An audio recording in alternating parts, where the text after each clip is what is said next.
Join me as we talk all things true crime.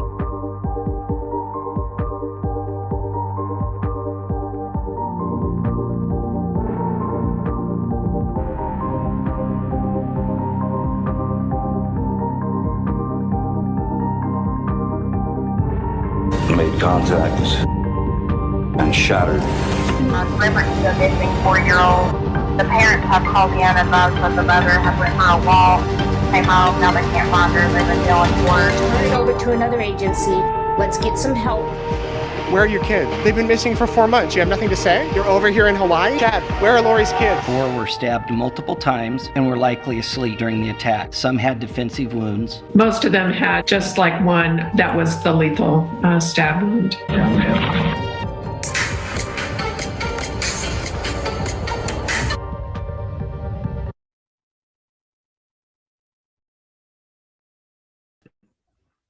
Hello. Thanks everybody for being here. If you can hear me, just let me know in the live chat. This is our second live stream on the Gilgo Beach murders, also known as Long Island serial killer, also known as LISK. So we're going to be covering this case all the way through, all the way to trial, if it makes it to trial, if he pleads guilty, everything that's going to be taking place. I'm just going to be following this case all the way, especially since I will be moving to the area and hopefully can show you guys some boots on the ground footage and coverage. So thank you all for being here. And thank you to my moderators and everyone in chat letting me know that the sound is good. So like I said, this is our second live stream. If you guys were here for last week, we started the deep dive into Rex Huermann and the victims in this case and just the case in general, as well as law enforcement's actions and steps that they've taken in this case, good and bad on all levels, with the victims all the way to law enforcement. This case is a huge rabbit hole. So I don't know. We're just going to get into right where we left off last week, and I'll just read some notes. There was some stuff I did want to correct on. So he is only charged with 3 of the 4 deaths right now. He's the main suspect in the 4th one, so which is Maureen.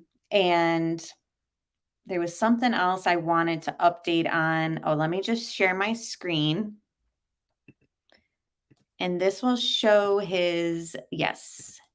So this is his case details summary. This is from the Suffolk Court website. And it pretty much has his name. Obviously, everything's in there, registered in the system. And this is the update. So this week at 8 a.m. is his next court appearance. Suffolk County Court, Criminal Term, Part 7. But either way, hopefully we will get some sort of update. Not sure exactly what his court appearance is going to be consisted of, but... And hello, Marshall Dove and Princess Megan Elsa, Melissa Jade. If you want to join me, you're more than welcome to. I know you're going live later tonight, so sometimes you want to rest up before you're live. Let me know. Florida bass fishing in here on a Sunday. He's usually out fishing, so I feel very lucky to have him moderating in here. And did I pronounce it right or wrong, Melissa? But Valerie's here. I barely ever get to see Valerie because she is on West Coast time. So it's just good to see you guys here tonight, and just glad that we could run into each other on a random Sunday. So let me stop this. And we are still looking into the Idaho case, Brian Koberger, and I have followed his updates this week as well. Regarding his alibi request and all those filings that took place. I just wanted to take a little break. And like I said, I've fallen down this rabbit hole and there's just a lot to go over. So now that I've shown you that, let's see what else I want to share. There were just some clips that segments that I wanted to go through before I play the clips that I've edited together.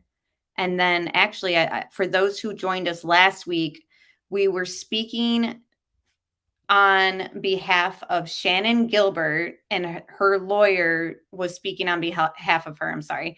And we were watching his interview with Vinny from Court TV, and that was last year. So before Rex was named the suspect or arrested, they were covering this case on Court TV a year ago, and it's was titled Long Island Serial Killer, and it just basically gave us a background into Shannan Gilbert's case and all this. And as you know, she's not one of the 4 that he's been associated with, but she is the reason why they stumbled upon all the victims out there. So they were doing a search of the area looking for her. It'd been, I think, 18 months. And they stumbled on body after body. So just imagine being law enforcement and thinking that they have one objective. We're going to find this missing girl. Her name is Shannon. She's been missing X amount of time, and she's in the sex worker field. And all of a sudden they're not finding her. But what they do find is all these people who, were out there. And law enforcement immediately felt like, okay, so whoever is putting them out here seems to be comfortable with the area and at least know this area very well, because, they were so hard to find. So that's how all these victims were found, was because of Shannan Gilbert. This is just something from Inside Edition I wanted to play. So let me just get this ready. I found this interesting. And again, thank you all for being here. If you haven't hit the thumbs up, I'd really appreciate if you could do that right now. And this is titled Relative of Gilgo Beach Suspect Stunned by His Arrest. Cops are using a backhoe to dig up the backyard of the accused Gilgo Beach serial killer's home on Long Island. An Inside Edition drone shows investigators focusing on a rectangular hole about the size of a grave. A greenhouse and a wooden deck have been removed. Property has been scanned by ground-penetrating radar. Investigators uncovered a vault with concrete walls and a steel door built in the basement. Meanwhile, Rex Huermann's sister-in-law says she's stunned by his arrest. My ego has great difficulty processing the idea that I looked Rex in the eye and was unable to discern any murderous intentions. Just going to pause it real quick. And so, as everyone knows, they have found a vault. A neighbor actually had seen him taking in a vault door a while ago. So it came out that there was a soundproof room down there. In fact, I think, not to throw shade at her, but Nancy Grace was saying that there was a soundproof room. That has been corrected by law enforcement to not be true. So yes, there was a vault. Yes, a neighbor had actually seen him a while ago carrying in this vault door. No, there was no soundproof room.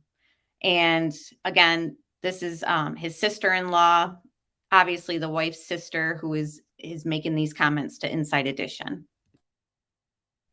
And thank you, Rebecca, for the super sticker. I really appreciate that. And I appreciate your support. And I just, you and I talk all the time behind the scenes, and we're always keeping up on cases. And I appreciate you always keeping me in the loop on other cases and just talking to true crime. And hello, MK and Roxanne and everyone else joining.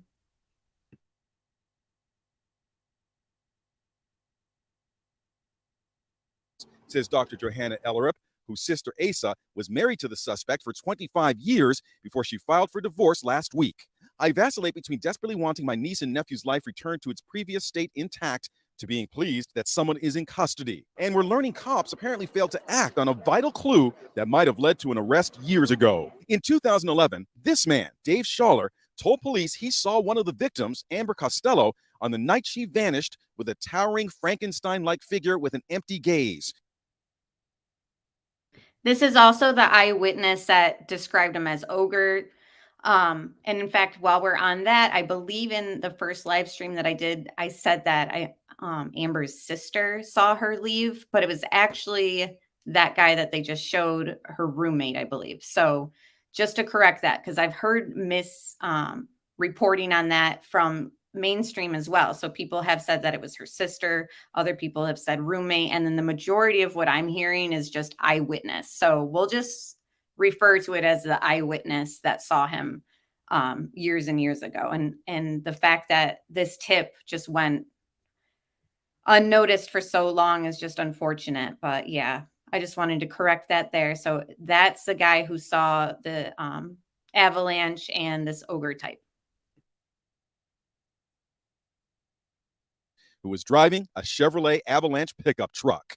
Huermann, a hulking 6'4", drove a Chevy Avalanche, now in police hands. I will say that we came about that information maybe a couple years ago. Meanwhile, Huermann's house is becoming a macabre tourist attraction. We have a lot of people coming, taking selfies and things like that, and we certainly don't want to glorify the situation. Rex Huermann. Yeah, and since we're on the topic of glorifying the situation, I've realized that the more I get to know the victims in these cases, like hearing from their family and stuff like that, like it's just more of a rabbit hole to fall down, because there is so many of them that we see their faces, and even the ones that he hasn't been legally charged for, it's just, you just realize how vulnerable these women and even the male that was found out there and the toddler, obviously they were all vulnerable situations. He's 6'4", well over 200 pounds. I mean, I don't even know, but either way, just hearing how, they fell into that lifestyle. And remember, like nowadays, to be in sex work, it's not like it was back in the day. Like when you would be a prostitute and you'd be out on the street, somebody witnessed somebody getting a little aggressive with a girl, like it was right out there. And it was in a more public setting, even though obviously these are private acts that they find places to go to, etc. The internet has made it even more below the belt and under the radar. And it's just very much, wait, is it frozen? Here, let me turn my camera off. This might help it a little bit, but the internet has just made escorting and sex work very private and underground, more so nowadays than ever before. Whereas before you'd be seen, on the street and on the corners, and people had more like eyewitnesses. Now, the way that the victims were on Craigslist and on the internet and meeting people that way, there's not somebody seeing you negotiate with the John. This is all done via text, via email, however, and it's made things so much more risky for the females. So some of the victims had, their driver or even people who worked in the escorting service with them report them missing. Other victims just went missing and, were gone. People didn't know. So the more I'm looking into all this and getting to know like why these girls ended up the way they were, it's always been so much about Rex these last 2 weeks, like since his arrest. And now I'm realizing like, we see their faces, but hearing their stories through their family and stuff like that, it's sad to hear, because Megan and her family was saying, that she just worked so hard at like this Waffle House diner and just wanted a quicker, easier way to make money. And some of these girls, I straight up don't even have to have sex with the guy. Like they make their menu on Craigslist. I'll do topless dancing. I'll do a massage, and this is my rate an hour. So I'm not saying that now. The thing is true. I'm like educating myself on like their realm of life, because I didn't know like all the ways that they were advertising themselves on Craigslist and stuff. And now that I'm looking into this case, I'm realizing like, Megan had a daughter, I believe. There might have been more with children that I'm learning about. So there's just a lot of layers to peel back and a lot of reasons why that they were in their position that they were. And I haven't really seen very many people shaming them, whereas some cases there is victim shaming. Like I feel like for the most part in this case, people are just so disturbed and disgusted by Rex that I haven't really seen anybody like shaming the victims in this case. So that's a good thing. Yeah, sometimes they're just companions. There is a lot on Craigslist, and yeah, it's very sketchy, even if you're just buying and selling on there. Exactly. And so for these girls to be meeting up with people, whereas back in the day, you would be maybe in a hotel or whatever, they're traveling to these private areas like people's houses and stuff like that. And it's just so much more riskier that, it's sad to think that they thought that this, and I think one of them, hold on, my notes said that she was only doing it for like 5 months. Yeah, Megan was only an escort for 5 months before she went missing. And the thing is, too, it's just they probably thought they were in a safe environment. Long Island, it's a very rich, peaceful community. It's very, low crime rate. So they might have felt like they were meeting up with someone who's just like every other person living there in this like sort of a suburban area. It's very close to New York City, but it's still in an area that's, they might have felt like, oh, well, it's just somebody's neighbor down the road in this nice neighborhood that I'm meeting up with. I'm fine. And, unbeknownst to them, they're meeting up with allegedly Rex Huermann. So let me just play also some other clips that I've put together, and then we'll get into hearing from Shannon Gilbert's lawyer.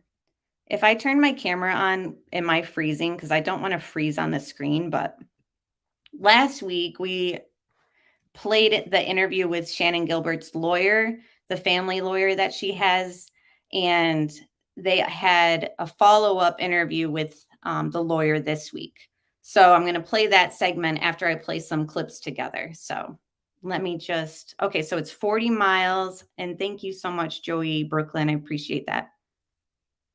Okay, thank you, Valerie, for letting me know. I'm freezing, which is annoying. But either way, I've got stuff to share.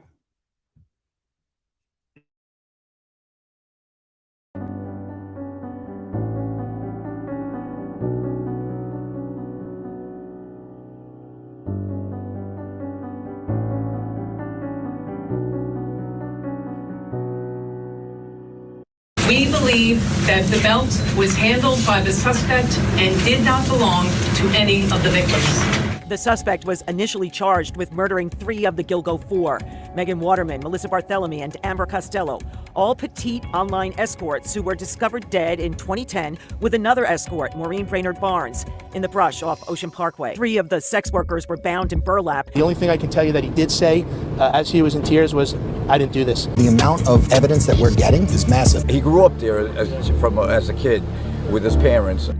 You never know who's living on your block. To wake up and find out that that's where he lived, it's shocking. He walks every morning to the train. When I come down with my car to drop my wife off, I see him walking. He walks with a briefcase. He walks in a suit.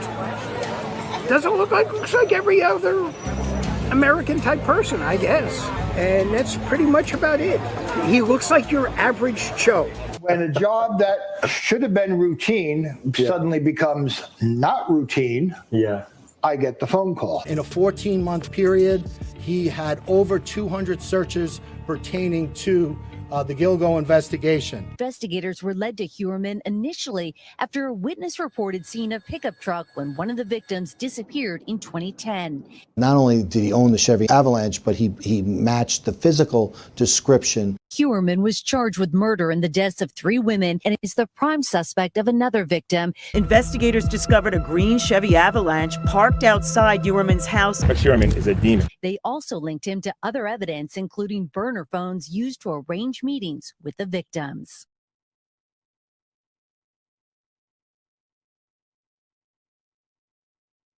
Investigators later recovered his DNA from a pizza crust he discarded in Manhattan and matched it to genetic material found on the bodies. Detectives said they found hundreds of guns locked in a vault in the house, and fairly soon they were searching storage facilities.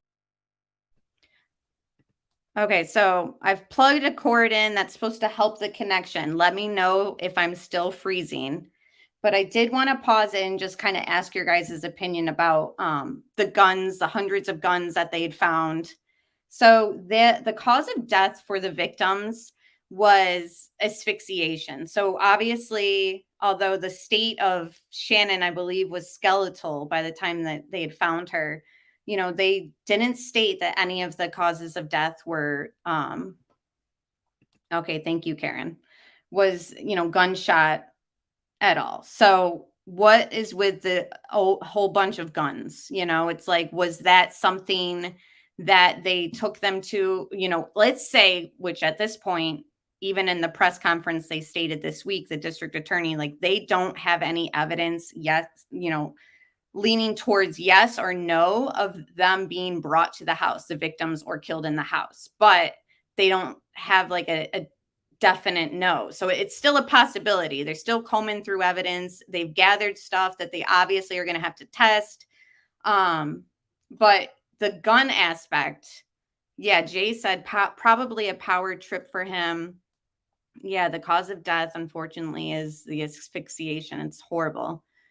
I'm just going to leave my camera off. Sorry, guys.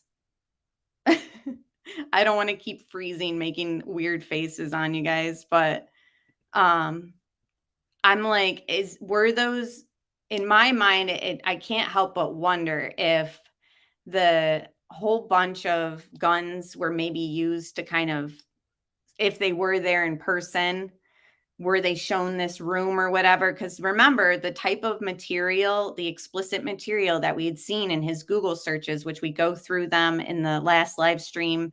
I had some of them up on the screen here. It's like,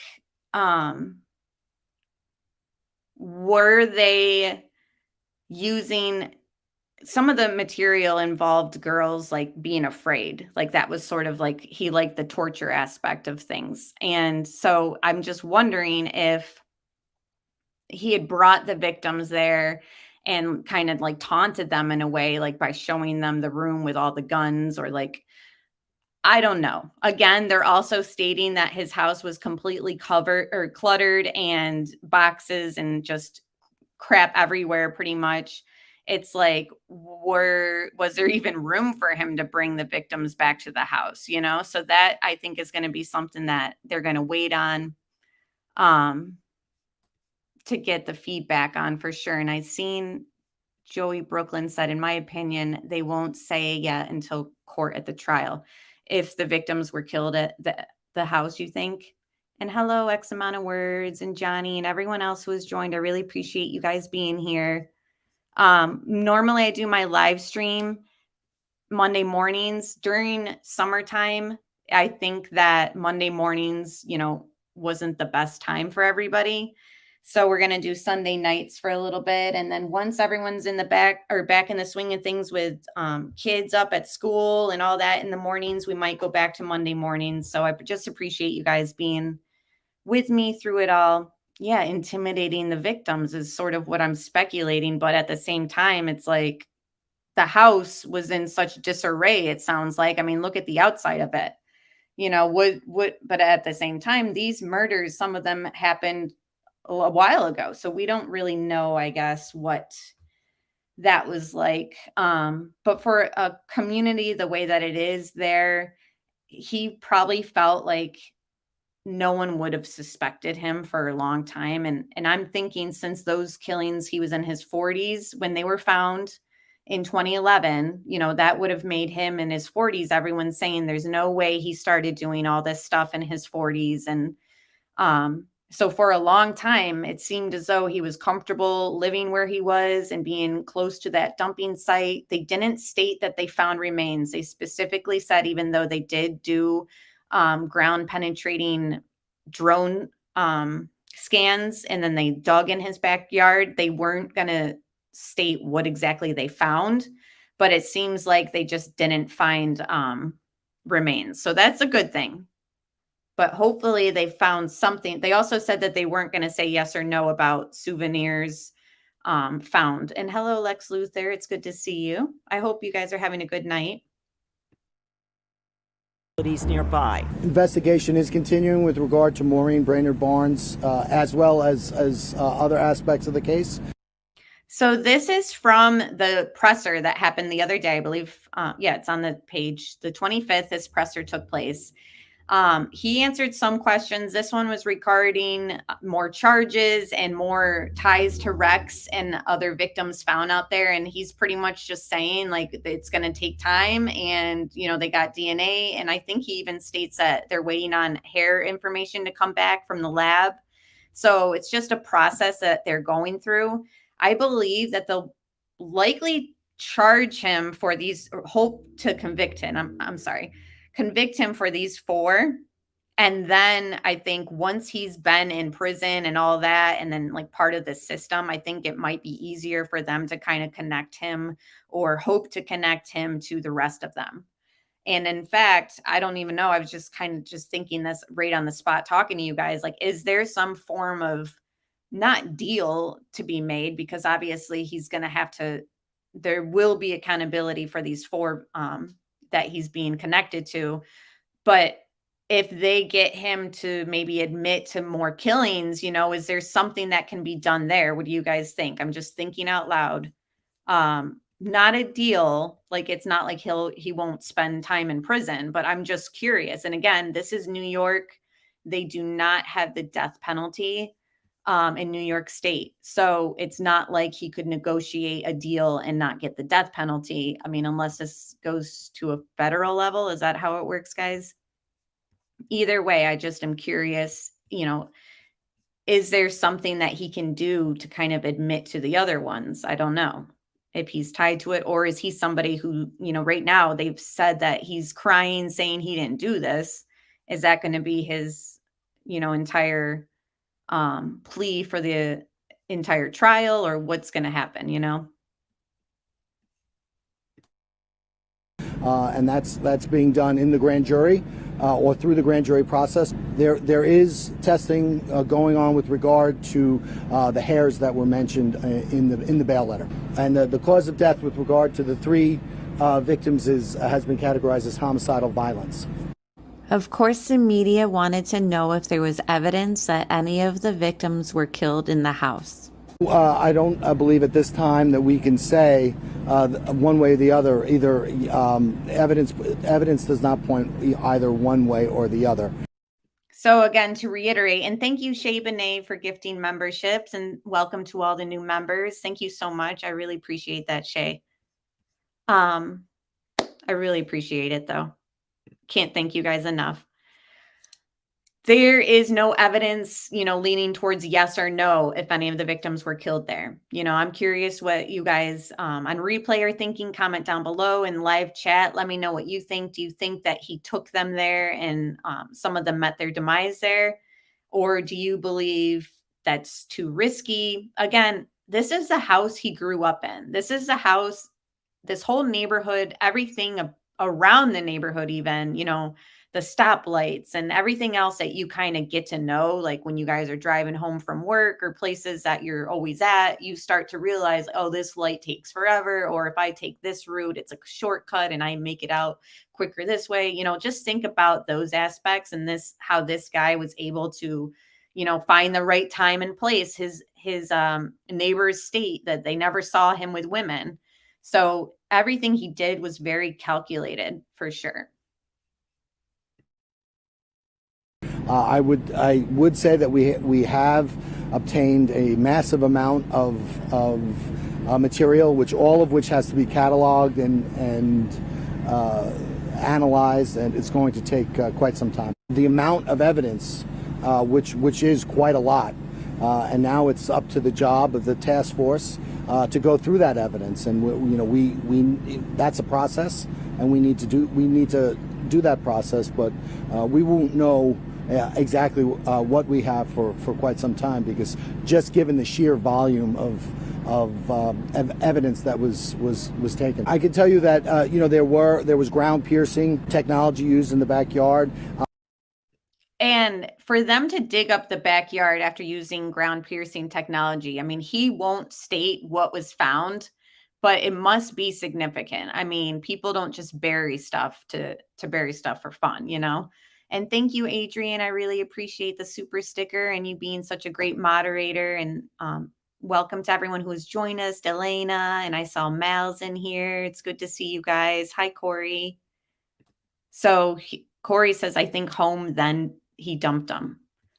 So they also stated that they believe that the killings took place very soon after they went missing. So I don't know the details on, and we kind of talked about this last week, since it's a transaction, that's how he's meeting these girls. There's some sort of business arrangement that's to be had, so does he wait until that's all sealed and then decides to turn on them? Or is it strictly just about the kill, getting them alone and just getting that over with? It's disturbing, but at the same time, some killers do it for one reason, and other serial killers are doing it for a different reason. Like when we're comparing BTK and Bundy and Dahmer, they all have different ways and reasons why. And I think that that's one of the interesting things about learning the psychology behind these serial killers is, why exactly do they do this? So we'll find out. And specifically, there was nothing of note of taken from the backyard as far as remains. There is a whole entire trace analysis that we have to go through with the house with regard to hair fibers, DNA, blood, which we'll just have to await the results on. The house in general was cluttered, and there were a lot of guns taken from that. So yeah, that's a good point too, Mal said. Makes me wonder too why his known victims are killed during the summer months. And that's the thing about combing through the victims and those rabbit holes too. And not even just the 4.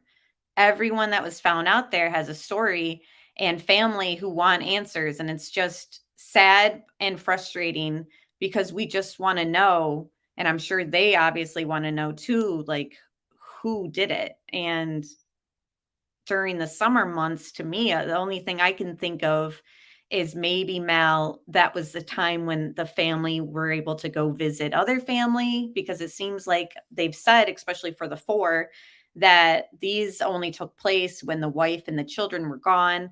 Was that because there was no school and they were able to travel? Was it to do with the marsh? And obviously, when it's winter, especially in New York, not only is it frigidly cold, but there's no brush. There's no grass that's living in those cold temperatures. So it becomes very open and like just bare. You start seeing through like things that you wouldn't be able to see like during the summer months. So it's just interesting to wonder like what exactly was his calculation behind it. It's like what exactly is the reason? And he seemed to have always had a rhyme and reason. And hello, Sarah Adams. It's good to see you. Yeah, with a sadist, the more pain and fear they inflict, the greater the thrill, which sort of brings me back to like, okay, so was he trying to like scare them right away with all his gun collection? Like, I don't know. I start wondering, obviously we all want to know the answers, but what all professionals are basically saying about Rex is he for sure is a sadist. The house, the defendant had 92 handgun permits. In addition to handguns, he had quite a few long guns as well. The media also wanted to know more details about the vault door and the vault in the basement. I need to storage area or to actually enter it. It was a large enough area for people to enter, but like the rest of the house, it was cluttered. Would you qualify it as like a hoarder situation? Was it? So it was cluttered, the vault area, but I guess you could walk into it. How cluttered was it? It was a cluttered. There was a lot of just boxes and it was a very cluttered, I would say, environment. Walk into and it was in the basement. And of course, we can't forget that we never would have found any of these victims if it wasn't for the search for Shannon Gilbert. Shannan Gilbert was among those who went missing after making this desperate call to 911. In all, police found the remains of 11 people in the area of Gilgo Beach. State police. Yeah, there's somebody after me. I'm sorry? There's somebody after me. I'm going to try my camera. Let me know again if it's freezing, and hello, Pointer Lover and everyone else joining. So again, we're going to play a little bit of Shannon Gilbert's phone call. She's the reason why all these victims were found, basically. And I'm curious where chat is at, because again, he's only tied to the Gilgo 4. So only 4 victims so far, and he's only charged with 3. So do you guys think that Shannon and the other victims found out there, even though Shannon was found south and further away, do you think that he's connected to them all? Because I'm also hearing, very high professionals who are saying to think that there's 2 serial killers on Long Island, and they're just being put in the same spot, that's just kind of hard to imagine. So I'm curious what you guys are thinking. Okay. House Huddle is saying she believes there's more tied to Rex, I'm assuming. Hello, Shay. Hey, how are you? Good. Thanks for joining. Am I freezing? I mean, it wasn't too bad when I was in chat. Okay, because I plugged in some cord that's supposed to help, so I'm just curious if it's. But so do you think Unravel? Good to see you. Says there's more tied to Rex. The other victims out there, so many professionals are saying like maybe they just don't have enough evidence to, obviously charge Rex with theirs as well. But just statistically, do you think that, we're talking on Long Island too. Like it's a big area, but at the same time, like to think that there's 2 serial killers dumping at the same spot, like to me, it just seems kind of like, really, I just don't know. It's either,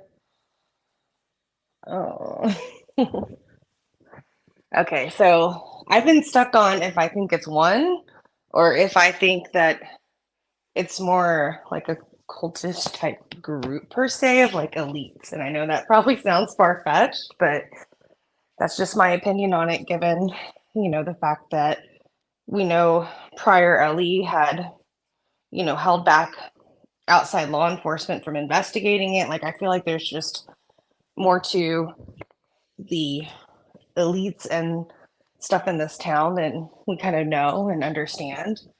Yeah. So that's just kind of my thoughts right now. And I don't want to go too far into that because like I don't have all the facts. It just all seems really weird, Yeah. And like Criminality just said, if he was working with someone, like, again, this is obviously speculation. We don't know for sure, but let's say a brother or somebody, it would have to be someone who he would trust 100%.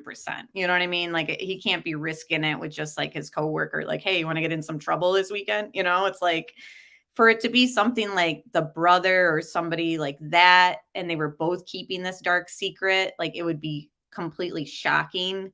But I'm just like, I don't know. It's hard to say because the field of work that these victims are in is so dangerous that, like you said, it could be somebody in LE, which I would hate. Or maybe it's somebody who, I don't know, that just the dumping site being there is just way too, of all places, you know what I mean? And hello, Lisa, it's good to see you. Oh, I think she dropped off. She might be back. Either way, so the brother, I don't think this is, again, is just speculation. The only reason why I mentioned the brother maybe is because I believe they both had criminal records. I think his brother had some DUI or something, but also was like, again, I don't even want to go down that road because we just need more information. But Mal said could be something too where others are involved, but not in the same way, like for money. Yeah, it's like there could be many layers, especially with the corruption that they've uncovered with law enforcement. It's a shame that we have to even think that maybe there's, I don't know. It's hard because Shannon Gilbert's 911 call, from what the neighbors are saying in follow-ups for the investigation, like it took a while for them to come around and get more statements. And I don't know, it seems as though it was treated a certain way because she was a sex worker, in my opinion. So let me just play a little bit of these clips too. And again, after we play these clips, if Shay comes back, of course she's welcome to. But we are going to listen to the follow-up with Shannon Gilbert's family lawyer on Court TV's segment this week. Okay, I am looking, Delana. I'm scrolling up. Somebody said check Joey's comment. Okay, so it was a DWI. Oh, wait, no, sorry. I don't want to read the wrong one. Yeah, E.E. Caroline said there is a gigantic population on Long Island. The only places to dump anything is in the tiny band of sand on the south shore of Long Island. To me, it's easy to imagine other murder dumpings happening there. Yeah, I mean, that's the thing too. And like I said, their field of work, we just don't know like how risky it is, I guess, and unless you're there in it, you know. Oh, it was it? Okay, so wait, that was the brother who got the DWI? Either way, I don't know if that there is involvement there, but either way. Where are you? There's somebody after me. What's the matter? Are you okay? What are you gonna do? What are you gonna do to me? Please stop. Me, Mike. Brother, No, stop it, please. There's somebody after me. Where are you, ma'am? I don't know. Right, exactly. X amount of words says, can you imagine two murderers running into each other out there? And they very often say, gee, I never knew. You know, oh, I thought he was such a nice guy. You know.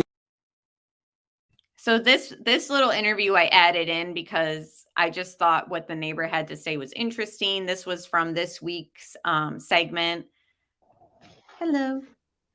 Hey, I'm so sorry. I've had issues since I did an update on my phone. Like it knocks me off instantly. You're fine. I mean, I'm over here with my screen freezing and all that, so you're good. We're just rolling with it. This is what live entertainment is like. Absolutely. I got my computer out. I was like, this will work.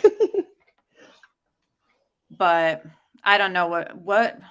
Oh, we were just talking about the likelihood of somebody helping him and how, you know, what if it was somebody in integrated in law enforcement, or what if it was, you know, maybe his brother. Again, not saying it's true, but it just makes you wonder with all those bodies out there, like who did it, you know? I mean, it's a burning question for that many to be found out there, you know? Yeah, no, I completely agree with you. I think that I mean I think whatever that they're pulling out from the house, like it's gonna take some time to start processing and seeing what others could be connected. And I wouldn't be surprised though if there's someone else at all, actually. That's really the thing wouldn't. too, like E.E. Caroline was saying, like, okay, well, there's only so many places they could put somebody on an island in a way. So it's kind of like, okay. But again, statistics, I'd like to know the statistics, you know what I mean? Just seems super rare. But at the same time, we're not talking about just any victims, and not like, you know, these are victims who were in this field of work that it's so private and under the radar, like working on Craigslist and stuff like that. Like you don't even nowadays with OnlyFans, like you don't realize that just because you're talking to somebody and they seem nice through your screen and on the internet, you know, like once you're alone with them, you're alone with them. And if you're going to their house or you're going any place that's not like, you know, where your roommates maybe there, I don't know. But it's just, I guess it's not hard to imagine that other victims could turn up there when you're thinking about the type of work that these victims were in, sadly. Yeah. I mean, it is at the very kind of beginning of the investigation per se, from that standpoint where they're obtaining all the evidence and search warrant from his house. So I do think that there will be more victims. I don't know if there's somebody else involved, but it would kind of make sense to me. And I've always been kind of, you know, drawn back to like Shannon Gilbert's case. And I mean, that's kind of where I was coming from, is like, is there like a different like elitist type group that's kind of, I don't know, involved somehow? Yeah, and that's the other bad thing too about internet is obviously there's the dark web. So people who these sex workers are meeting up with, they might not just be some creep. They could be some creep that's actually has like intentions of putting whatever you're about to do with them behind the closed doors, like on the dark web, you know? So it's like they have incentives because that makes money. Like I'm sure they sell, I don't know how it works really, but I'm sure, you know, there's a reason why they do it and they're making money somehow. Like with snuff films, it's just horrible to even think about, but like how else do they get on there? Somebody's got to be doing it.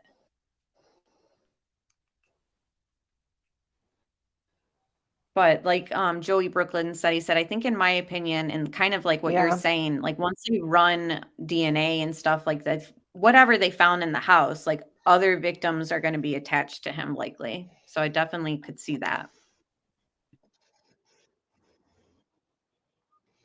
Yeah, I do too. And I was thinking the snuff film thing too. That's kind of a worry of mine, that the reality is that dark satanic stuff kind of and sadistic stuff is out there, in my opinion. Yeah.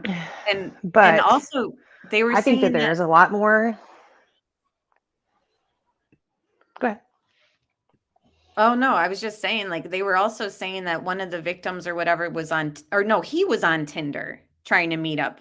And it's like I can't find the comment, but House Huddle said, I think, well, basically, she said something about it makes dating nowadays nerve wracking because, you know, you're even on Tinder and this serial killer is on Tinder trying to meet up with you. Like you're just trying to date. And obviously, I guess some of them have things that state like what they're interested in or whatever, but it's just makes it way too easy for people like Rex to find somebody vulnerable, you know?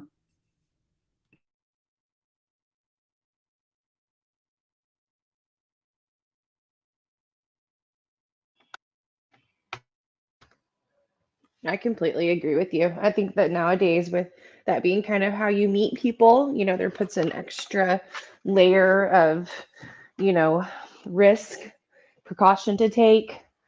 That's kind of, you know, a fear of mine too in this aging world, and like how my kids will grow up is like, I just don't trust everyone online, you know? We could always paint a pretty picture on a dating profile or what have you, but reality, are they really that person? It's an easy way to get somebody interested in you and build trust. And like looking at Rex, you think like to me, I don't look at him and think he's a creep and like a serial killer. Like to me, I would look at him and think he's a dad. You know what I mean? Like I wouldn't be afraid of him. I don't know. Like even though he's 6'4", like looking at his picture, like I'm not saying talking to him in person, but like if I was on Tinder or whatever and I was an escort, I would think like, oh, he just, you know, he seems like a dad who want, you know, I don't know. He just doesn't look scary to me. Yeah. He looks put together, just pretty normalized day-to-day person you may see, you know? Yeah, he is huge. That's the thing too, like Sarah said. But like when you're looking at people's pictures, I don't think like it's hard to kind of imagine them like their size, but like once you were in person, obviously you'd be like, holy cow, like he's so tall. Let me play this little segment in the rest of these clips. See, and that's the thing is some people are saying he looks scary to me. Maybe it's like when I see him walking, like being escorted by the cops, it's different. But like when I'm looking at his picture, like right here, I'm like not afraid of or intimidated of this guy at all. Same. We always hear that. You're not going to hear that from this neighbor. Dominic Cancelleri lived next to Huermann for 15 years and has some very definite things to say that are different than we've heard from other neighbors. Joins us now. Dom, thank you. Hi, Chris. How you doing today? So you're saying the idea that would have never pegged him for a bad guy doesn't wash with you? No, not at all. Actually, I heard a couple interviews with some of the neighbors saying he was a family man. He was, he was a normal guy. Not the case at all from what I've heard from living next door to him. Now, stuff that you just dismissed at the time as being like eccentric behavior or whatever, now it takes on a new context. I want to highlight some of the things. First, you said that, when you were out, you'd come home, it could be like the middle of the night, and you would see this guy active in different ways. How so? So sometimes I would come home around 1, 2 in the morning, and I would park my car in front of the house, and I would see his car running, and the lights were on, and he never got out of the car first. Every time I would see that, I would always go inside my house first. So I never actually saw him get out of the car, but it was running, the lights were on, and I always thought that was very suspicious. And he would be active at night. You would see lights on. You remember one, now I'm sure, pretty freaky situation. Okay, before they get to the freaky situation, just something I realized, like, it seems like a lot of times when they're speaking on these killers and their habits, a lot of them are like, quote unquote, active at night. Like neighbors or something always come out like, oh yeah, they would make all this noise, but it was always at night. I think even one of Dahmer's neighbors said something similar too. Just interesting. Oh yeah, hide in the nightfall. I think they even said that about Koberger, like he was like vacuuming or running his dish disposal. Again, he's innocent until proven guilty. But if he is also a killer like Rex, it's like, what? I don't know. It's just interesting that they have so many similarities, some of these like people, but then at the same time, they can be so different. Agreed. And I'm hearing rumors, again, I don't know for sure, and I want to know more, but that Rex had a very domineering mother, which is similar to Kemper, right? Yes, Ed is one of the most interesting SKs to like, I don't know, in my opinion. He's very different, and you learn a lot from him. I know, it's crazy. Yeah, and they're all nocturnal and what is going on though when it comes to like the mother and SKs? Very interesting. Like the nurture and attachment, maybe? Yeah, I don't know. It just seems like they're in other cases, I believe even, again, I don't want to misquote, but I believe Bundy even stated like his parents were or mother was like domineering too. So I just want to know more about Rex's upbringing. I know that, somebody, I can't remember. Well, I know that Dahmer wasn't close to his mom. She was sort of overly medicated and not really like nurturing to him. But yeah, exactly. X amount of words said, agreed about Dahmer too. So I'm wondering if the rumors about Rex's mother is true. But again, that's probably going to take a long time to kind of peel back every little layer. But I do want to know, like, I know that his father passed when he was 11 or 12. Again, I can't get the exact age for that because people are reporting it differently on different areas. But so 11 or 12, he loses his father. So in a lot of these situations too, the father's absent. So it just seems like another, I don't know, something that contributes to why they do what they do, or if it is about nurturing over nature or whatever, and that's the thing, like Corey said, it's just excuses, but I do want to know like how like a template pretty much, like this person is so wrong, like Bundy, he had to be electrocuted in the electric chair for everything he did in his life, but he has a template for his upbringing, and same with Kemper, that did the most atrocious things, like stuff that we can't even discuss, to his mother's corpse, right? But he also has like this template that's similar to maybe even Dahmer. So it's just like, what was the mother like is like something on my list when we come across people like Rex, because I'm just like, I want to know if it falls in line with the other ones, Yeah, I mean, that's kind of like whatever they have, like the triad theory. Like, you could definitely add to that with the family upbringing. There is something to say about it. Completely. And like even Cindy Watts, like I know Chris Watts isn't a serial killer, but what he did was absolutely unthinkable.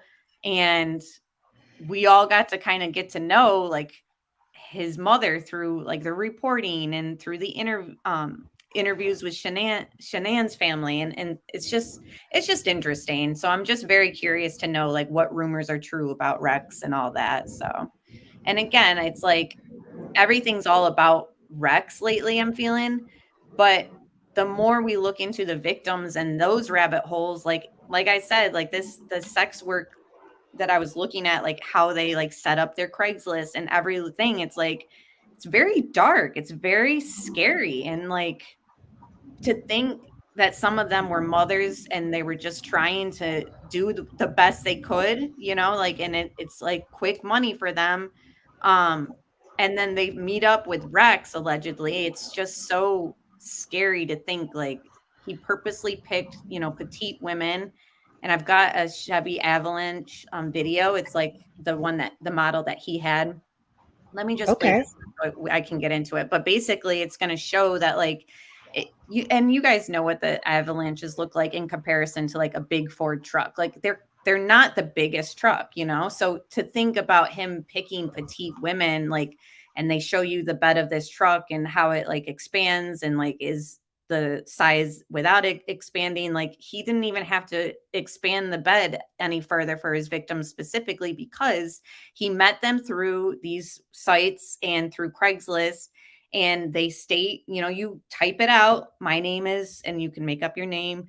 I am 5'3". I'm 125 pounds, yada, yada, yada. And then Rex allegedly just goes through and he purposely picks, the petite woman that obviously anyone compared to him is probably going to look petite.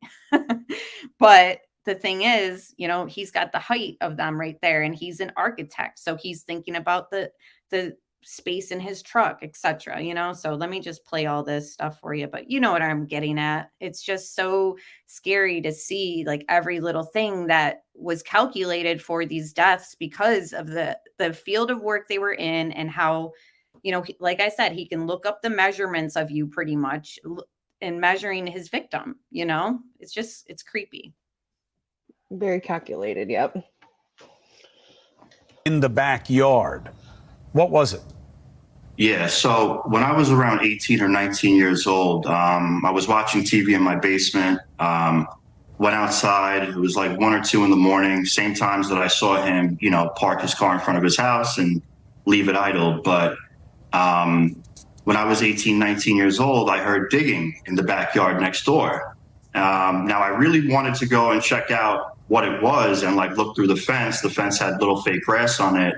But something stopped myself from doing it. I was nervous. I wasn't too sure what I was hearing at the time. But now with everything coming to fruition, it doesn't surprise me in the slightest bit. Now, you said that you didn't really talk to him much, but you did have one incident that was over a parking space. What happened? So he parked his truck in his driveway and then halfway into my spot. And, I went outside because this was happening a couple times. So I went out of my car and I said to him, I'm like, listen, you got to move your car. I'm trying to get in this spot. And he got a little loud. I got a little loud back with him. And he ended up finally moving his car. But, every instance, even just the way he looked, I always thought this guy was a weirdo. Freak, and everything that's come up, the vile Google searches that he's had, this all makes sense to me now. You also said that he used to burn garbage. You know, that happens with leaves and stuff like that in some places, but you're saying not in your area. People don't burn their garbage.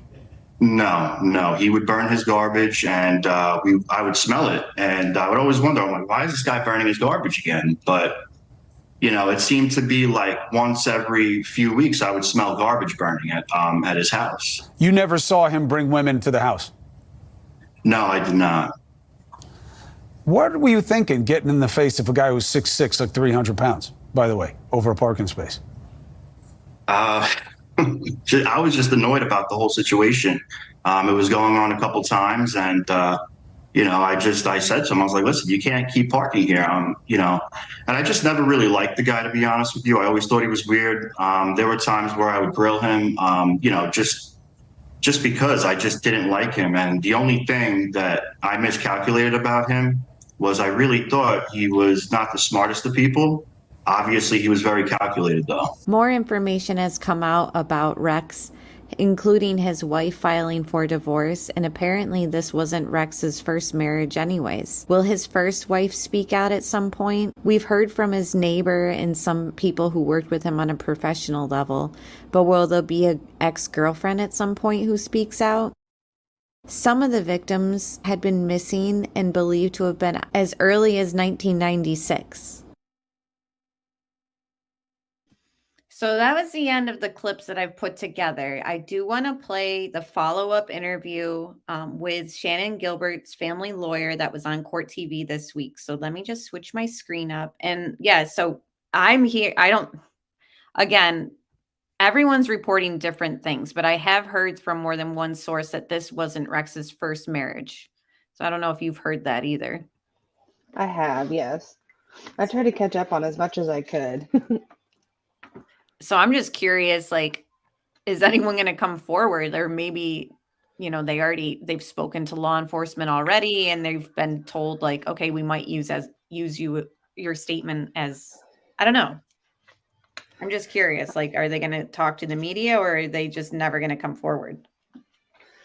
I don't know. I mean, I think if they talk, they should definitely just talk with law enforcement. I kind of feel for the family being put in front of media. I think that his wife made it pretty clear that she does not stand with him and for this by her filing for divorce. And so I kind of just, I've always like been I'm not going to say a fan, but like I've admired Carrie Rawson, BTK's daughter.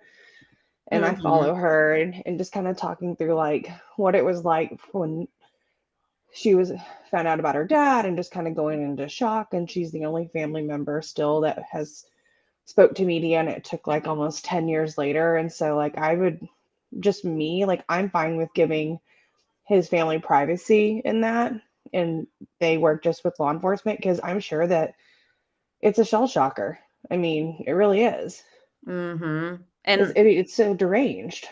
And we don't know the details of, we do know that the son who was from a previous marriage before Rex has special needs. And we don't know exactly if it's like, now he goes back to his environment and it's all been, I'm sure, in shambles and chemicals in the house and all that from them doing the processing. And it's like, we don't know if he's the type that needs things how it was, you know what I mean? And now everything's turned upside down. Obviously, this is traumatic for anybody with special needs or not, you know what I mean? So it's like a level of caution, I hope that media and people take around the house, as well as just compassion and just, I don't know. I know that, like you said, like she's made it clear. I mean, I guess she was more angry at first with the media and then was being more like, I don't want to say nice, but like welcoming in a way of them being there. But then it's at the same time, it's like,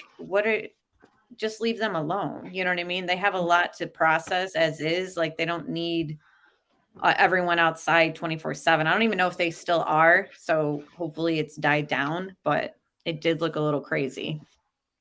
Do you know if they're gonna keep the house under like order of with the police for a while? Because I didn't think that they would be allowed back in there for some time. I was stunned. Yeah. It looked like it's been released and now that they're just back in it living. So I mean, the DA came out saying no remains were found. He did say he wasn't going to specify what was found, but I don't know. It's so interesting to kind of like watch, but at the same time, I don't want them to have like people like gawking at them, you know what I mean? But it's a whole other level of this case that's kind of like another rabbit hole, you know, like the wife, what did she know? Or maybe now in hindsight, looking back, is there stuff that's sticking out in her mind like, holy cow, you know what I mean? It's like we don't know. And it's crazy to even think about. Like, it's easy to watch them through the TV and like, wow, look at them now. But to really just think like, look at them now. Like, now what are they going to do? Because I guess somebody had mentioned to her about a GoFundMe and she's like, that would be great. Oh, huh. I know, isn't it's just, and it's like, of course, there's victims and all this too, and the victims' families. And thank you, Eddie, for joining and becoming a member. I appreciate that. And thank you, Ann Smith, for your super sticker. Appreciate you. So it's just, yeah, X amount of words said maybe she'll go on Dr. Phil. I hope that, I don't know. I hope they get some sort of help. Obviously, it's like they're victims in this too. You know what I mean? Oh, yeah. It's a whole other crazy level to all this, which just shows like the consequences. And thank you, Roxanne. The consequences of Rex's actions, you know, for his children's lives just to be destroyed. Like, and BTK's daughter, what's her name? I'm sorry, I forgot it. Carrie Rawson. Okay, I've seen her like numerous times on the Interview Room and of course like News Nation and everything, and she really is like a great speaker. She's so smart, you can tell, and it's like she's turned her grief, because I even though her father's still alive, I think that she's grieving him, you know what I mean? And she's turned it into such a proactive thing, you know. She's very like, wow, like listening to her and her perception on I've not just this case, but like I've seen her on other cases. It's like very interesting. I love it. Yeah, I follow her on Twitter and I'll usually watch almost any clip that she's in just because it is a very different perspective. And, you know, I've always felt that like when, you know, something awful like this happens, of course, you know, you mourning the victims who have lost their lives, but, you know, you have a family of the perpetrator that is technically losing someone too. And I don't, you know, you don't know how deep that goes, but the more I think Carrie came out and talked, like, you got to kind of understand that there were some emotional abuse, mental abuse, like behind the scenes. She explained that her brother was physically abused. So there may have been some small signs at home, but nothing to like the degree of what he had been doing. And then, you know, she actually ended up turning in her father for one of the murders. Oh, wow. I didn't even know that. Yeah, it was one that in the neighborhood they lived in. She knew that the cable lines were cut at their neighbor's house, and so she turned him in on that. So while she's like processing the fact that this is him, she turned him in. So I think she kind of started going down that rabbit hole herself of like, who all could he have been connected to? I mean, I think everybody has a different way of processing and grieving. I can't say that I'd be exactly like Carrie, but I would definitely have a curious mind like hers to understand like the gravity of what is going on here. Yeah, so that's just another thing that like will be interesting to see with Rex's family. The kids are young 20s. So, and to think the daughter has probably already thought like, I'm right around the same age as these victims that are connected to my dad. Like all of that has got to be going through her head. Oh, hold on. She'll be right back.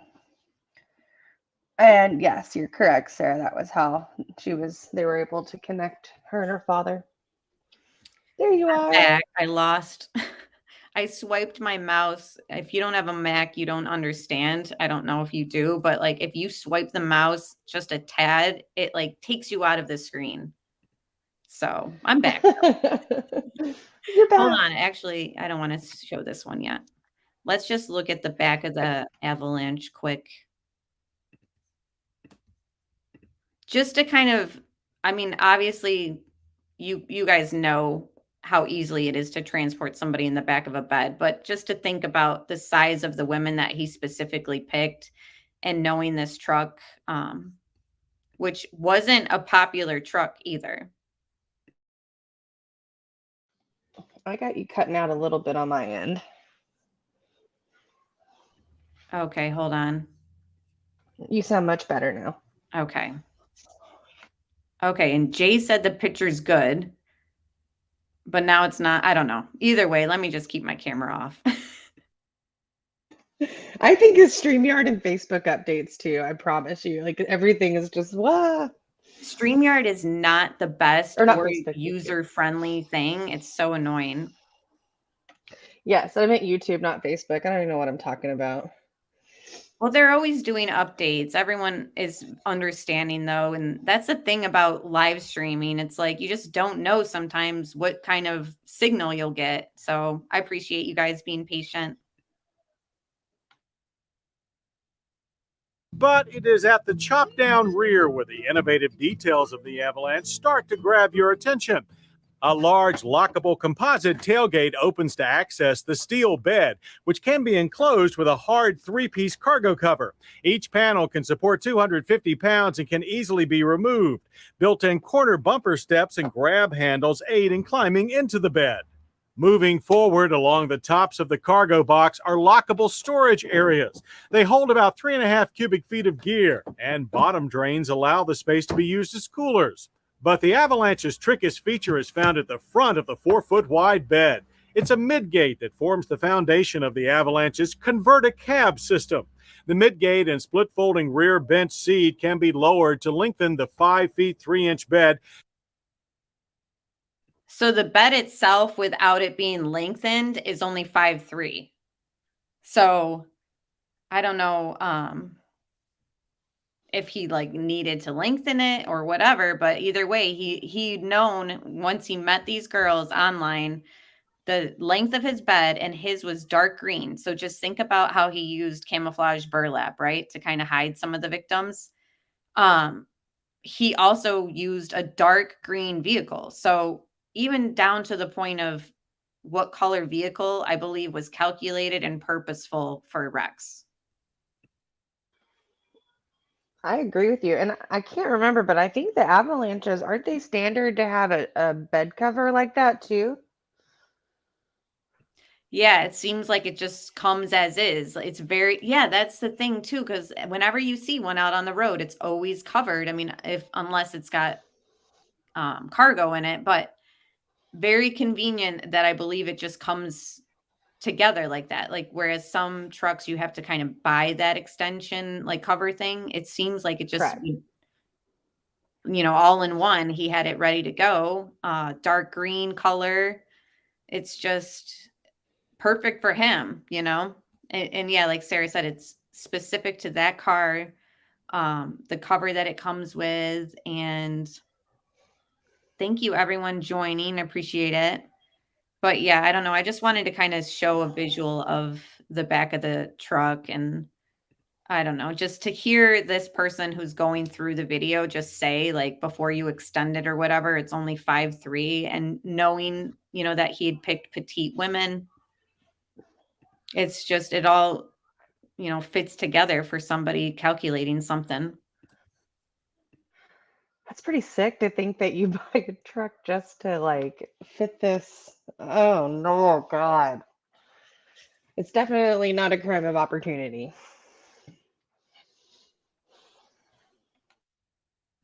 And then for him to move that truck down to South Carolina, because that's where they towed the 2002 one from, because he had 2 of them, I guess. So, why exactly did he feel the need to like not trade that other one in when he got the newer one? You know what I mean? Like, come to find out in his finances, like he didn't really have that much money, and he wasn't putting money into his house clearly. So you would think that he would either sold the old truck or just traded it in, because a lot of people in the city don't even need one vehicle, so here he's got a property in South Carolina that they're combing through, and the district attorney in the presser this week said that he didn't really have much information to provide in regards to the property in South Carolina, but they're working with law enforcement down there as well. So it's interesting, like there's a whole other property that they have information on, whether they found nothing or, just that truck, whatever's in that truck. So it's just another level and layer to this case. Like it's not just the home that we see the family in, what exactly took place in South Carolina. So how many properties total do they have? Do you know? He bought the house that he grew up in from his mother, and apparently had, like, from what I'm hearing, promised his mother that he would keep it as is, or like maybe he had felt himself. I can't remember which. It was speculated on that, like, he didn't really want to change the house much. And then he'd bought some property in South Carolina that was near his brother. And then he had a timeshare in Nevada. So the timeshare wasn't like his owned property, but it was linked to him. Oh, wow. Yeah. Okay, because I thought that maybe he didn't really pay much for the house that he got from his mom. Because I too was trying to understand financially where he stood, because on the outside, it seemed like he had a well-paying job, in my opinion. Yeah. So I'm curious. Well, you would think, I mean, an architect, but the finances from that have come out basically are saying, well, yeah, but he owed like, I think it was $250,000 to the IRS. Oh my Lord. Yeah, and they're saying, they're just speculating where his money could have been going, because it wasn't going to the house.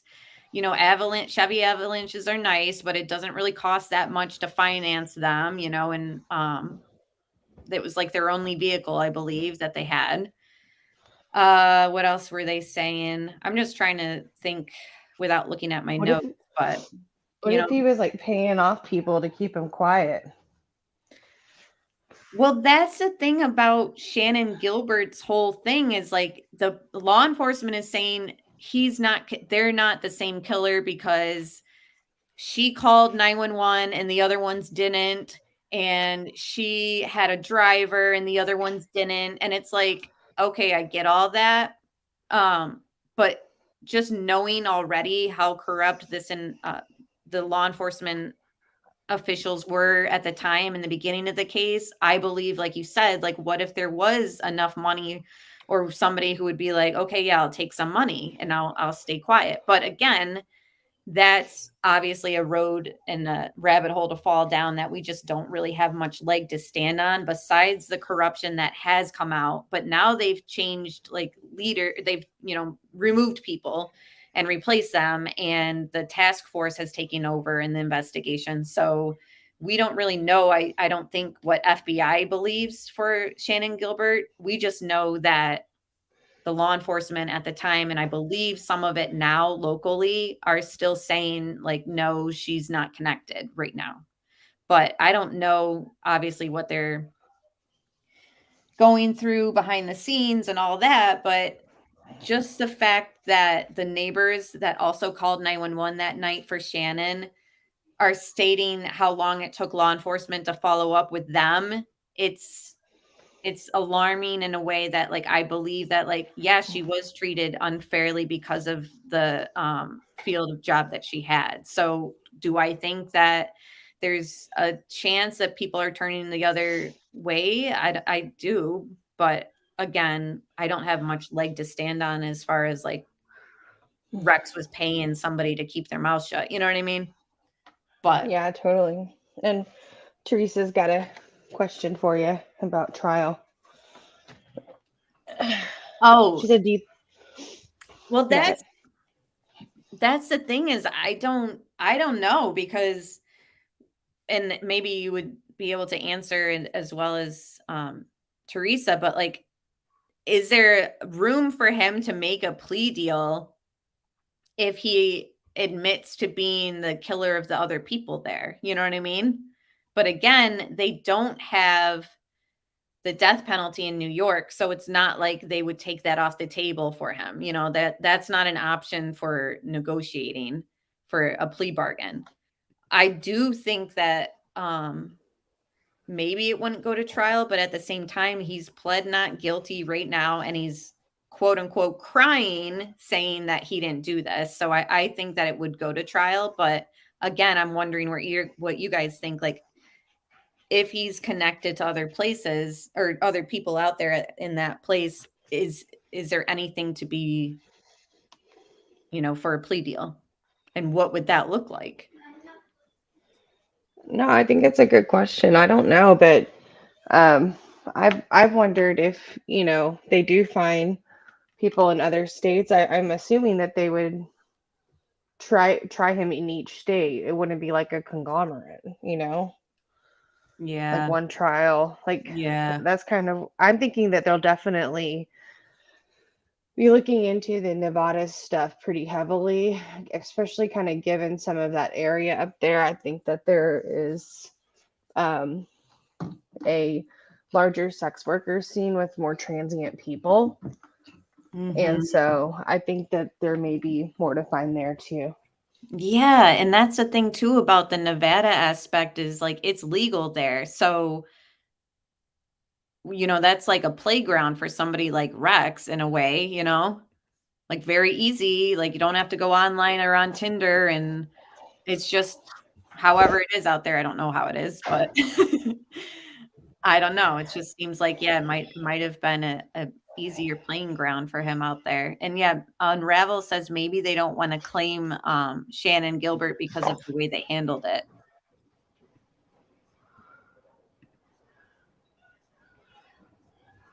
And I agree, Sarah. I don't think that his ego would allow him to confess, even in some sweet plea deal. I think he would fight till the end, and I think that he would maybe get some sort of satisfaction of going through the trial and kind of seeing like the victim's medical examinations and all that. Like, I don't know. Oh, gross. Sorry. I think that he would just get like an ego trip of just eating up like a huge trial for himself. Yeah. That's disturbing. I know.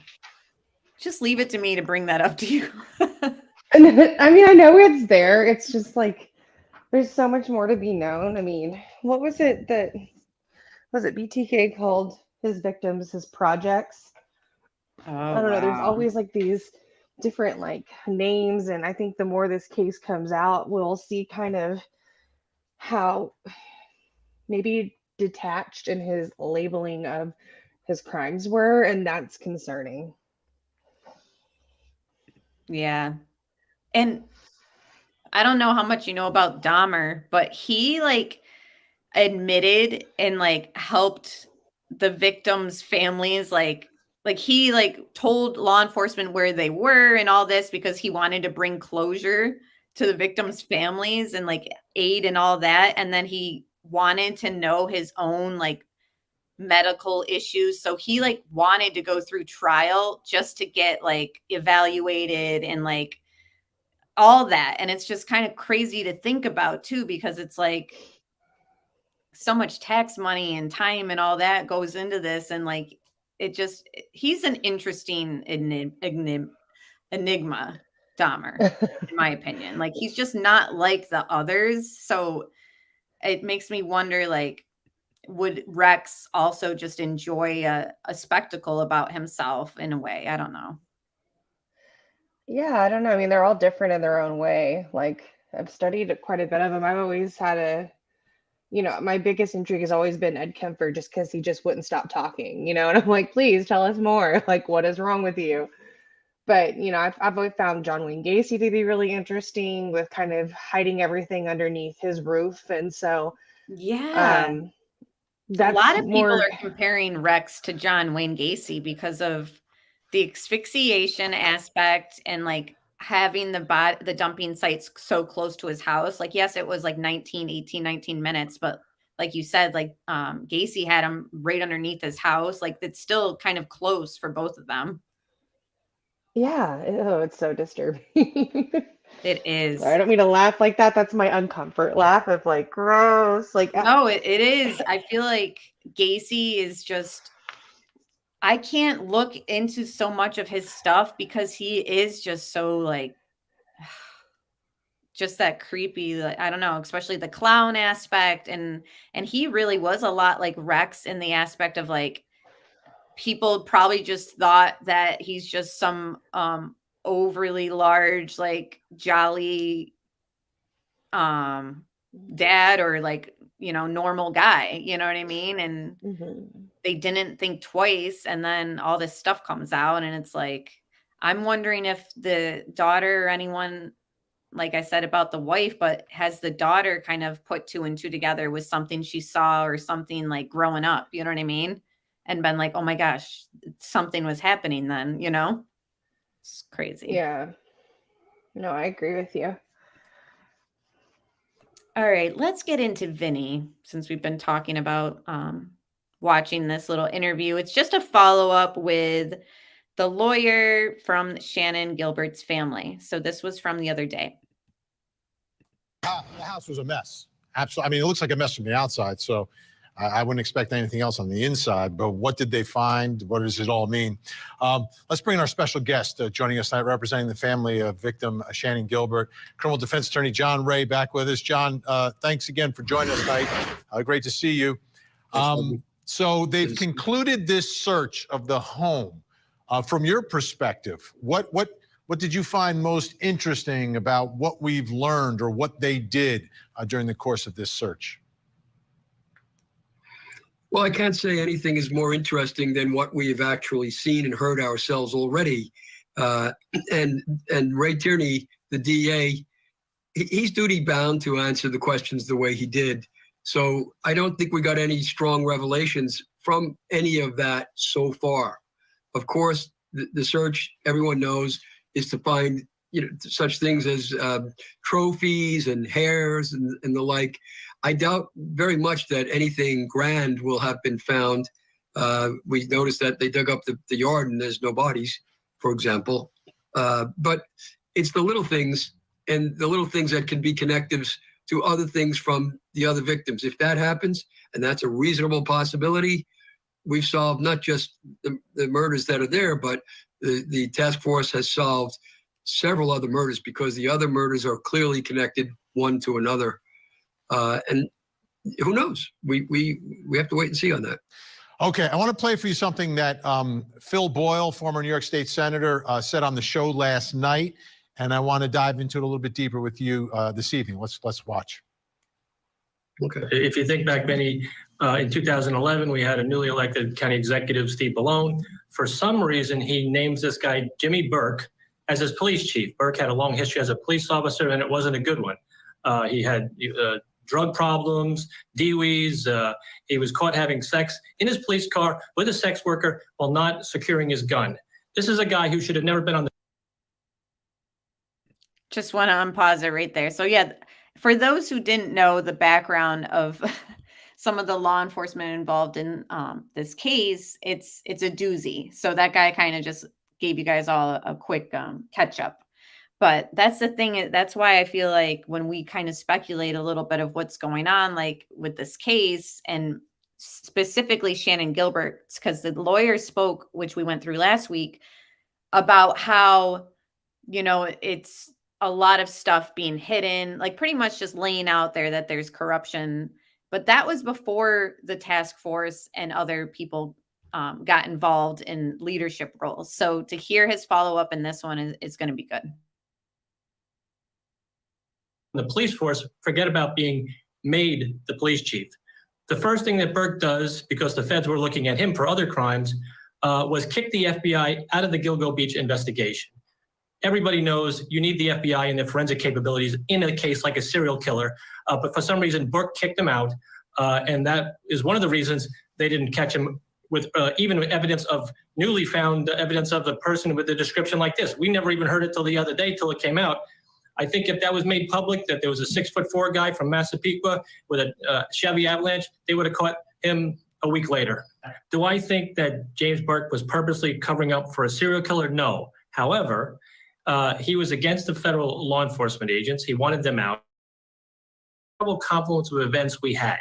We had a police chief, a crooked police chief, and a crooked district attorney. You talked about the beating of Christopher Loeb, that they covered up for 3 or 4 years before finally both Jimmy Burke, the police chief, and the district attorney, and the district attorney's top aide, Chris McPartland, all were arrested. Burke went to federal prison, and Spota and McPartland are still in federal prison because of a cover-up. Needless to say, looking into this Gilgo Beach case was the last thing on their minds. They were worried about what was going on with them and some of the corruption in their department as well. All right, John, so what's your take on this? Because it's... First, what's your take on that, Shay, if you were listening? Like with just him recapping the corruption and just things that them pushing out the FBI and not wanting FBI's involvement because of the stuff that they had going on that they didn't want to be uncovered. I mean, it's almost like out of a movie, isn't it? Yeah, it really is. And that was kind of why when I initially joined and you were asking me if I thought it was like one or more, and I was like, didn't really want to use the word cult, but like a group, you know? It seemed like a coordinated effort to keep people out of this investigation based on when I watched this court TV segment. It kind of expanded my mind a little bit more to that probability. It's pretty sick. Yeah, it is. Because it does seem like, from what I'm hearing too, is like, I don't know if I don't want to say like law enforcement, but at the same time, I'm hearing there's like a lot of retired law enforcement and all that just integrated in the community, like any community really. But you just don't know, like, how long have things kind of been, whatever's going on. I don't know, but it just seems like who's turning a blind eye and why. Exactly. And I hate to do this, but I do need to jump down. So thank you for having me. Thank you for jumping up, and don't apologize. I'm happy that you came up for a little bit. So thank you so much. And yeah, just come up anytime. We love having you up here. Thanks, girl. I'll be in chat and listening. I got to get dinner going. All right. Thank you again. Thanks. Bye. It's one of two things. You've got a crooked police chief who is involved with sex workers, and you've got a serial killer who is murdering sex workers in his jurisdiction, and he basically stops the investigation. Is this like an amazing coincidence that he just happens to be the police chief in a jurisdiction where you've got a serial killer taking out sex workers and he's involved with sex workers and he stops the investigation? How could anyone with a human brain think that it's a mere coincidence that such a thing happened? Consider this. It wasn't just that Burke was corrupt or that Spota went to jail. It's what he was corrupt about. I ended up representing one of the sex workers that he had a long relationship with, that he met on the street on Albany Avenue over right near Massapequa, and when he was a police officer on the streets. And he went with her, and he would take her to a house in Ronkonkoma. They would smoke crack, and then he would also wear certain girls' clothing. This fellow is a pervert. He's a sick pervert, and he's a pervert about prostitution. He had several encounters with prostitution, and not just that one.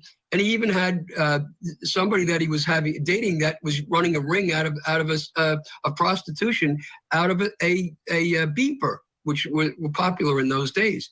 This is a man completely ensconced in prostitution. And so you have the man who gets busted in rank, by the way, twice because of his involvement with a sex worker. This man is the one that's put in charge of the investigation of dead sex workers. How could that possibly be a coincidence? It's absurd, actually. And indeed, keep in mind that this man does not become the chief of police until 5 to 10 days after Shannon Gilbert's remains are found. He gets appointed, and he gets appointed because there's a crash in the police department over them having blown the investigation of the Gilgo Beach deaths already. He gets in because of that. So he's connected intricately with the investigation itself. And the very first thing he does, he shuts down the investigation. And if you heard the police commissioner talk about that, he said, well, we're shutting down the investigation because the cadaver dogs don't like to work in the wintertime. That kind of absurdity was being spun about. Then when the investigation supposedly started up again, enormous quantities and volumes of evidence regarding all of these people that were slaughtered, that were killed, was ignored, including regarding Shannon Gilbert. And this continued for years. And it continued right up until Ray Tierney and Rodney Harrison, as a police commissioner, finally stepped in. So we had many of the same police officers who were involved in the era and in the investigation of this case are still there. And they're still part of the investigation. And we were told that new eyes are being brought in. And some of those old eyes are still there. It's a problem. It's an endemic problem that lasts for years and years. You know that I had the case of Shannon Gilbert right from the start. And the very first thing I did, 8 days after her bones were found, is call for the FBI to come in. And I wrote a letter and held a press conference, wrote a letter to the U.S. Attorney's Office. It was all ignored because they were told to stand out. They weren't the only ones that told to stand out. The Jersey City Missing Persons Department, Shannon came from Jersey City, they had a detective who was doing an excellent job investigating, and he was out. He was pushed out. The state police was pushed out.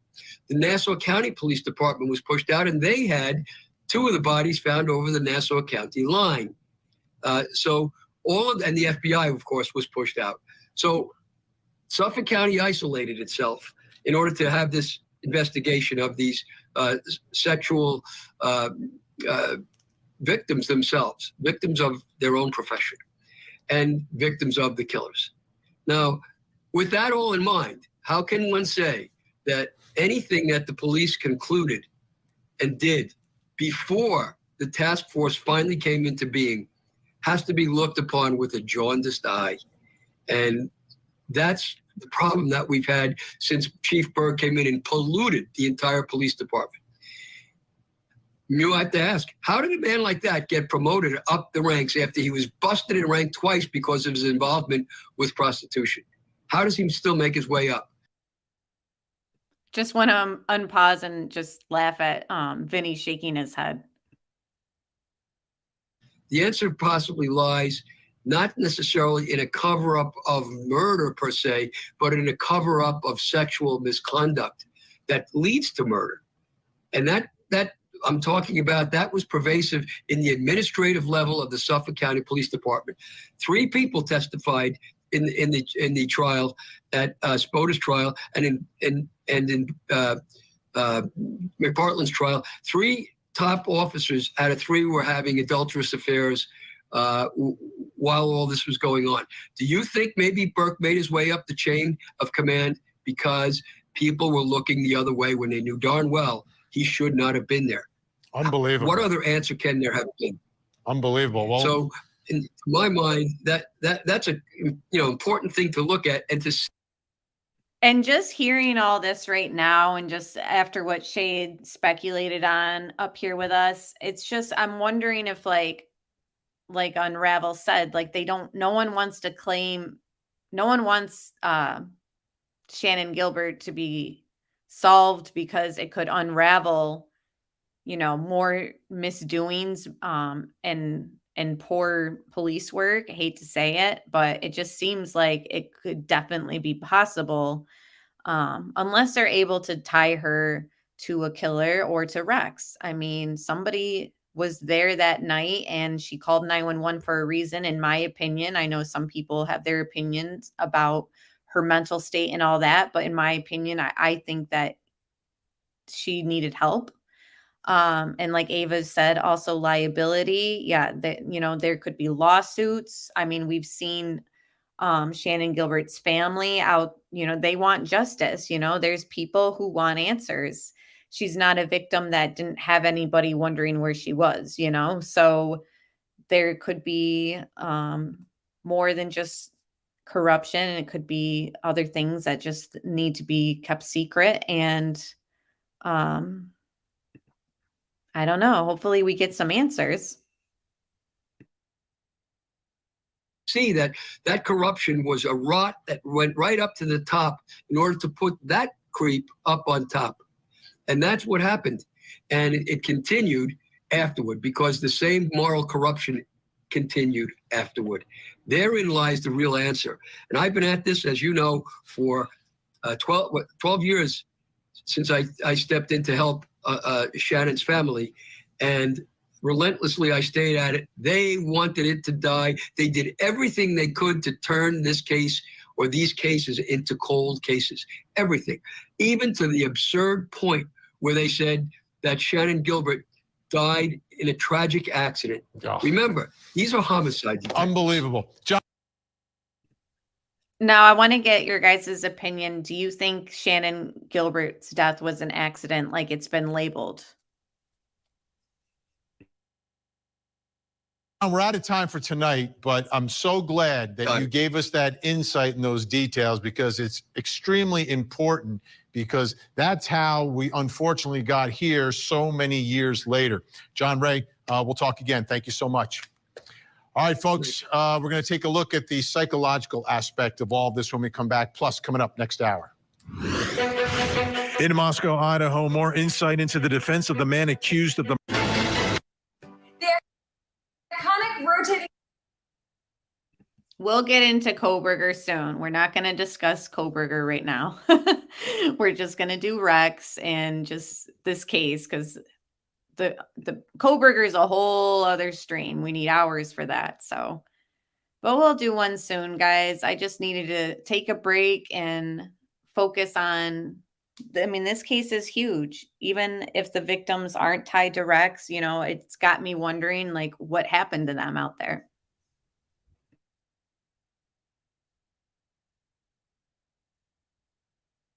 Rex Sherman is a demon that walks among us, a predator that ruined families. If not for the members of this task force, he would still be on the streets today. A demon. But he was living amongst us. That's the part still that shocks me. Like, you know, getting on the morning train like everybody else, doing the commute thing, living in the suburbs, you know, raising a family. You got neighbors.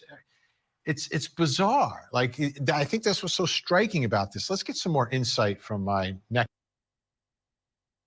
I haven't watched the second half of this show, so it's going to be live reaction with you guys. And thank you all for being here and everyone who's coming in and out of chat or had to go. Appreciate you guys so much stopping by.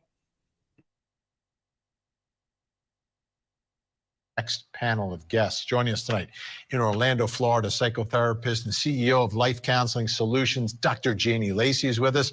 In Los Angeles, clinical and forensic neuropsychologist and associate professor at Pepperdine University, Dr. Judy Ho. Also in Los Angeles, body language expert, forensic psychiatrist, trial expert witness, and columnist, Dr. Carol Lieberman. All right, we got the A-team in tonight. Start with you, Dr. Janie Lacey. We'll go around. How can someone have a family, have a wife, have a daughter, and also potentially be murdering sex workers? Well, it happens every single day, Vinny. We have yet to discover those that are living among us that live in a very compartmentalized life, right? So they live in this little teeny folders where they can have their deviant behavior in one area of their life, but they have that front. And that front is the family, it's the job, it's the kids, it's the all-American look, right? But there's this dark side that he has. And we look at this in a sense of they can compartmentalize. So when they're in that dark side, they're in that dark side. And when they're in that side that is acceptable by families, by the society standards, they're there as well. But it's that integration where we do see this person. They could be our neighbor. They can be the person in the grocery store. A lot of times people think that they will recognize a deviant behavior, but it's among us. It's all around us. Dr. Judy Ho, his wife has filed for divorce. they're living in the house with him. Now, we've heard descriptions of the house, and we see the outside of it, right? The outside, a little bit of a mess. The guy's an architect. Like, what's going on here with this house? Inside was described like 15 times by the DA. Very cluttered, very cluttered, very cluttered. Should we read anything into that? A house that seemingly is a mess. I'm almost like picturing like an episode of Hoarders inside that home. There's a vault downstairs with like 200 guns in it. What are you thinking? Well, Vinny, first, I'm so glad that this woman filing for divorce, that this is uncontested. They're not going to question it. They're just going to let her separate herself from this man. But all of the trauma that they must be experiencing right now, seeing this investigation unfold. And as you were mentioning, the clutterness of this house, this is possibly a picture into his mental state. When we see disorganized, cluttered house, we're thinking about a person who might have disorganized thinking, who might not have linear thinking, who might be suffering possibly from all different kinds of delusions and different thoughts that don't make sense to the rest of society. As Dr. Lacey already mentioned, when somebody might have this extreme method of compartmentalization, the junk. I also heard that the wife was very much into comic books and stuff. Did you guys hear that?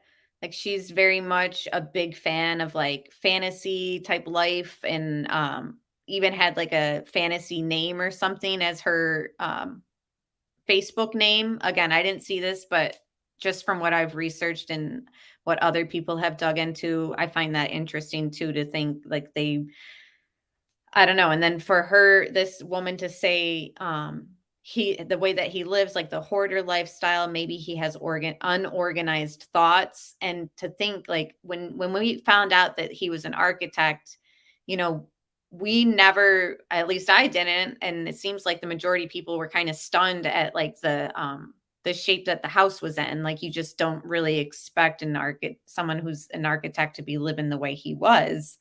And then to hear about like the hoarding aspect and how everything's very disorganized and all that at home, I'm just wondering if like, I don't know, it's just interesting to think how different he was. Like, even in that TV interview, he looks very well put together.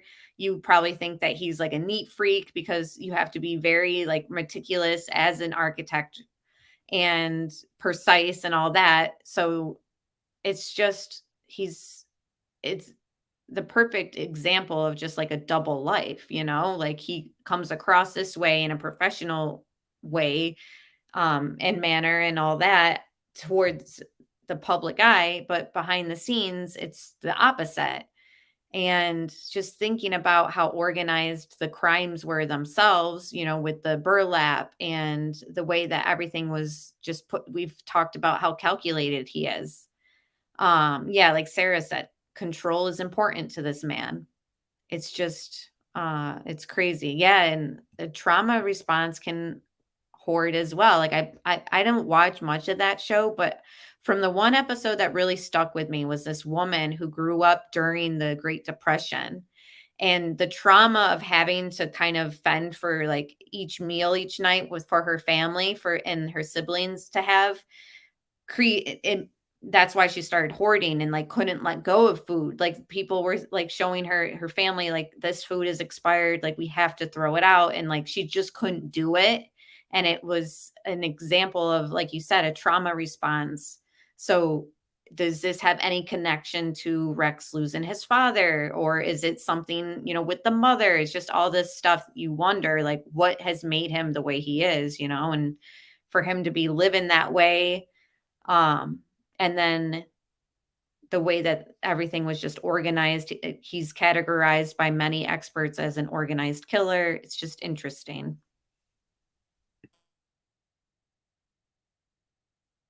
Has to go somewhere. So maybe in his architect life, he is organized. Maybe when he presents himself at family functions and community functions, he seems organized. But that disorganization has to go somewhere. And it makes sense that it would be within his own house.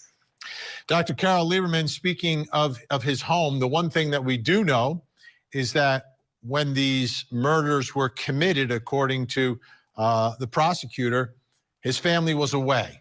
His family was not home. If, in fact, prosecutors are right in what they are alleging here, that he is the killer and the killer is striking when his family's away. What role do you think his home itself may or may not have played in all of this? Well, you know, I interpret the disorganization a little bit differently because in his architecture, first of all, the work of an architect is very obsessive compulsive. You know, you have to be exact. And I see the disarray in the house as more of a block between his compartment, you know, his dark side, and his wife and his kids. That serves as kind of a way to block out for them what he's really doing. And his wife, of course, being out of town, you know, that would give him more access, more ability to do, you know, what he wants in terms of his dark side. You know, but it's also interesting that his wife really seems, she's interesting, we don't know that much about her yet. But we do know that she was very much obsessed with comics, going to comic conventions, and also with video games, playing a particular character or playing a particular game. And it seems like she was in her own little world, in other words. And her son, her son was disabled, a special needs child. So he was in a way in his world. And then his daughter, that's the only really surprising part, because she used to come to she worked in his office to some degree. But so I think, though, that the disorganization, the boxes, you know, the mess, really was like to help him separate his real self from his family. I've been loving Vegamore for the last 2 years. If you watch my videos, you To the sheriff here describing, we got a short description of what he's been like behind bars. Very stoic. And if you think about someone that 2 weeks ago was walking around freely, he seemed very comfortable inside of the cell. He was laying on his bunk. He still is under suicide watch, of course, and our mental health staff will be evaluating to see if that status should continue or not. Dr. Judy Ho, are you surprised in the description? Very stoic and seemingly comfortable in jail? Not really surprised by that. First of all, I think, of course, the suicide watch under these conditions is a very good idea. I'm glad that he's going to get that comprehensive evaluation to determine what's really going on with his mental state.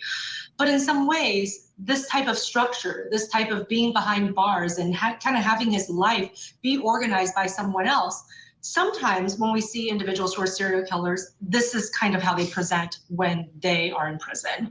And it's odd because there could be a part of them that subconsciously or unconsciously wants that structure. It's almost like they want. Thank you, Delana, for being a great mod. And thank you so much for being in chat and watching tonight. Have a good night. I'll talk to you soon. Want to be stopped on some level, because this level of crime, if all of these allegations are true, has grown to such a state that there's no way that he can pack this all up and clean this up. And so sometimes individuals like this actually do quite well when they're under this type of structure setting, because it's a way for them to be able to actually achieve, oddly, some sense of peace and escape from all of the horrors that they may have committed. And so this is not completely a different picture that I've seen with individuals who have been alleged or convicted serial killers, but it will be interesting to see the results of that comprehensive psychological evaluation to see if there was anything else going on. Had he been suffering, for example, from a psychotic state for a very long time? How did he have all of these hidden deviancies that no one had discovered in all of these years? And he was able to just keep that completely on the side. And now we see these horrific internet searches and all of the things that are actually part of the evidence. And how was he able to hide that for so long? And was there at some point a form of escalation or maybe a rapid unraveling of his mental state that people didn't catch? All right, guys, it's almost 2 hours. I appreciate you guys hanging out with me. And thank you again to Shay and for my other moderators and just everyone being here and those who donated to the channel. And thank you, Roxanne, for the Cash App from last week and just being here to support me. And thank you guys so much for everything you do. Before I freeze on the screen, hold on. Let me just grab my little outro and we'll talk very soon. I'm thinking I might do a pre-recorded video for this case, before we do another live stream, I don't know if the next live stream will be on the updates with the filings for Koberger's alibi or what. You guys can comment down below too, or in chat what you want to discuss next. There's still a lot to go through with this case, and with him going through court appearance this week, I don't know exactly what that will entail or what updates will bring. But we're going to keep on top of this case's updates as well as other ones. And if you join my Facebook group, which I will link down below or in the description box, we talk even more true crime cases in there. So if we don't discuss a case here on YouTube, I likely have it in a discussion format on Facebook. So we'll talk soon, guys. And thank you again. I can't thank you guys enough. Please like and subscribe. That's all I ask. And we'll talk soon, guys. Bye.